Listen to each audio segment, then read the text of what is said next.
2 Corinthians chapter 6 verse 1. Working together with him then, we appeal to you not to receive the grace of God in vain. Working together with him then, we appeal to you not to receive the grace of God in vain. This is the cry of this great man of God, Paul, to the church at Corinth. I can almost feel his heart as he writes these great words. He says, do not receive the grace of God in vain. He had gone and preached to the church at Corinth. They had received the grace of God. But he wants them to make use of that grace. He wants them to take advantage of that grace. I'm sure he had many examples in the past of people who never took advantage of God's grace in their lives. I'm sure he had an example of Noah in his mind. There was God's grace. The ark was provided for people, but many didn't take advantage of it. And the flood came, they all perished. They never took advantage of God's grace. The ark was available, they never took advantage. I'm sure he had an example of the children of Lot and their husbands. When God's grace was available for them to escape the destruction that was coming upon Sodom and Gomorrah, some of those kids with their husbands, they refused. And as a result, they perished. But God's grace had been offered to them. It was in vain. I can read his mind. He surely had the example of the children of Israel.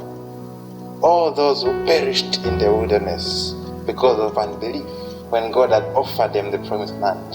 They refused to enter. They could not be persuaded to enter. But God's grace had been provided. It was in vain. They died in the wilderness. They never saw the promised land. Now Paul is saying, with all those examples in mind, he is saying, hey guys, don't receive the grace of God in vain. It reminds me of the cry of Jesus a few days before being crucified. He's entering this city, the great city Jerusalem. As he's entering, he stopped and cried. He cried for the city of Jerusalem. They had not recognized the hour of their visitation. They had not recognized the hour of their visitation. Jesus cried for this city. They never recognized God's grace had come. The Bible says grace came through Jesus Christ. Jerusalem never recognized it. They killed him. Now this is what Paul is trying to warn us against. He says God's grace has been offered. Take advantage of it. Don't be like those people who perished when the ark was available.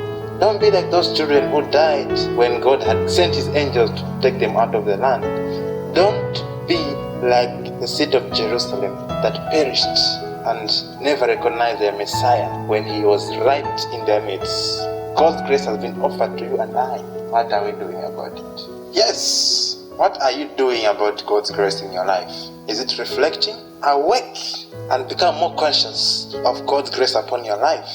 Take advantage of it. Don't allow God's grace to go in vain. Don't allow God's grace to be in vain. Take advantage.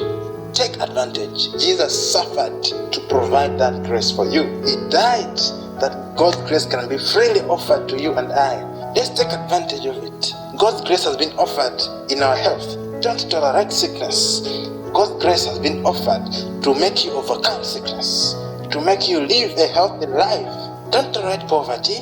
God's grace has been offered to make you prosperous in all that you do, in all that your hands finds to do.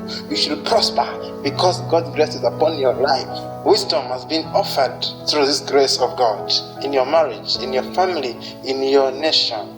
Take advantage of God's grace. Produce results and tell others about it. Become the light that you have been made to be. Arise and shine, for this is your hour. It says here, behold, now is the favorable time. Behold, now is the day of salvation. Don't wait for tomorrow before you can take advantage of God's grace. Now is the time. Don't wait for next year before you can take advantage of God's grace. Now is the day of salvation. Don't wait for next year or Christmas or whatever day before you can stop those sinful habits. He says, behold, now is the time of God's salvation. Now is the day of salvation. Now. It has to be now. It has to be now. There's a life that awaits the person who will take advantage of God's grace. Romans 5 verse 17, it tells us that those who receive abundance of grace, they will reign in life. They will reign in life. The man who receives God's grace and takes advantage of it, they will reign in life. They will be overcomers. Yes, we are more than conquerors, but only if you take advantage of God's grace will that reflect in your life. Yes, no weapon fashioned against us shall prosper, but only if you take advantage of God's grace. Yes, by no means shall anything harm us. We have been given authority over all the works of the enemy, but only if we take advantage of God's grace. God's grace is what empowers us to be overcomers in this world, is what empowers us to reign and be more than conquerors in this world. How to take advantage of this grace?